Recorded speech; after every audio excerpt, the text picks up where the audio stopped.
Hello दोस्तों, कैसे हैं आप सब। तो चलिए आज की कहानी स्टार्ट करते हैं। मेरा नाम अजीत है। मैं एक मैकेनिकल इंजीनियर हूँ। मैं स्वभाव से बहुत ही रिजर्व हूँ। इस कारण कभी मेरी लड़कियों से ना दोस्ती रही और ना ही कोई मेरी गर्लफ्रेंड बनी। अब मेरी जॉब लग गई थी और घर वाले अब मेरी शादी की बातें करने लगे। घर पर कई तस्वीरें और बायोडाटा आने लगे। उनमें से मुझे अंजलि देखते ही पसंद आ गई। बायोडाटा से पता चल रहा था कि वो एक अच्छी पढ़ी लिखी लड़की है।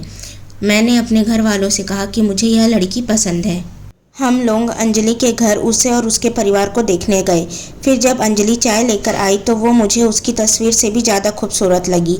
खुले बाल और हल्के नीले रंग की साड़ी में वह बहुत ही सुंदर लग रही थी। फिर घर वालों ने हमें एक कमरे में बातें करने भेजा। कमरे में वो चुप थी। उसके चेहरे पर इतनी खुशी नहीं थी। मेरा दिल धड़क रहा था। मुझे लग रहा था कि उसे मैं पसंद नहीं हूँ। फिर मैंने ही बात शुरू करते हुए कहा कि क्या करती हैं आप। उसने मेरी तरफ घूरकर देखा और कहा कि आपने बायोडाटा देखा नहीं तो मंगाया क्यों था। उसकी बात सुनकर मुझे लगा कि वो मुझ में कोई इंटरेस्ट नहीं दिखा रही है। फिर मैंने उसे डायरेक्टली पूछ लिया कि आपको मैं पसंद नहीं हूँ। वो बोली मेरी पसंद की बात नहीं, आप खुद मुझे नापसंद कर देंगे, मुझे पता है। उसने कहा अभी मैं आपको कुछ ऐसा दिखाने वाली हूँ कि आप वो देखते ही शादी के लिए मना कर देंगे। आपसे पहले दो को दिखाया, उन्होंने भी देखते ही मना कर दिया।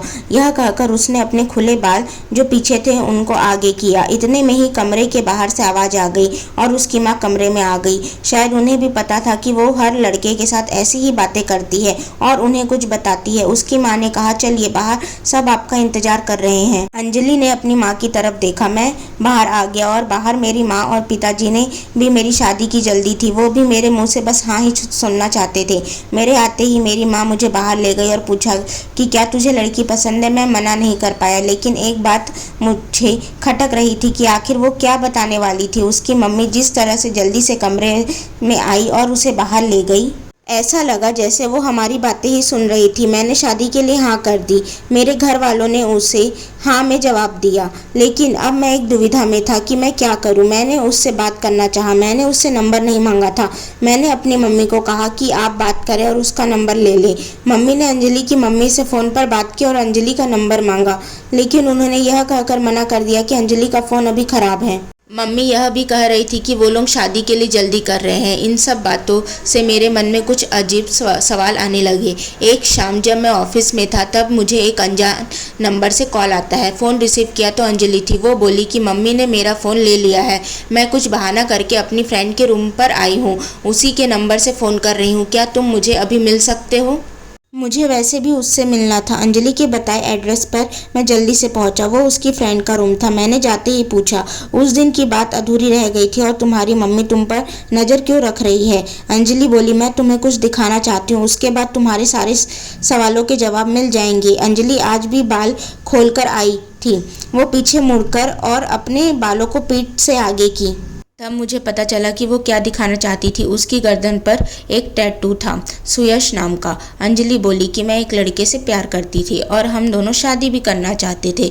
मैंने उसी के नाम का टैटू करवाया था। यह बात मैंने अपने घर वालों को भी बताई थी और वो तैयार भी हो गए थे, लेकिन सुयश ने मुझे चीट किया। वो मेरे अलावा भी किसी और को भी डेट कर रहा था और वो लड़की पैसे वाली थी, इसलिए उसने मुझे छोड़ दिया। तब से मुझे शादी और लड़कों से एक नफ़रत सी हो गई थी। उस लड़के को मैंने बहुत प्यार किया, लेकिन उसने मुझे धोखा दिया। तुमसे पहले भी दो लड़कों को मैंने टैटू दिखाया और उन्होंने सच जानकर शादी के लिए मना कर दिया। मम्मी इसलिए मुझ पर नज़र रख रही थी कि कहीं मैं तुम्हें भी यह सच ना बता दूं, लेकिन मैं लड़कों की तरह नहीं हूँ। मैं नई ज़िंदगी की शुरुआत सच के साथ करना चाहती थी। मैं सुनकर सोच में पड़ गया कि जिसको प्यार मिलता है उसे प्यार की कोई कद्र नहीं होती। आखिर इतनी प्यार करने वाली लड़की को कोई कैसे धोखा दे सकता है। मैंने कहा कि मुझे तुम्हारे पास्ट से कोई मतलब नहीं, लेकिन मैं चाहता हूँ कि तुम मुझे भी उतना ही प्यार करो जितना उस लड़के को करती थी। अंजलि को यह उम्मीद नहीं थी। उसे लगा था कि मैं भी उसे शादी के लिए मना कर दूंगा। मेरी बात सुनकर उसके इतने दिनों के दबाए आंसू बहने लगे। मेरी शादी अंजलि से हो गई और मैं अपने आप को बहुत खुशकिस्मत मानता हूँ कि मुझे अंजलि जैसी सच्ची और प्यार करने वाली लाइफ पार्टनर मिली है। सो दोस्तों, अगर आपको यह कहानी पसंद आए तो प्लीज़ इस कहानी को लाइक करें, शेयर करें एंड चैनल को सब्सक्राइब करें। Thank you.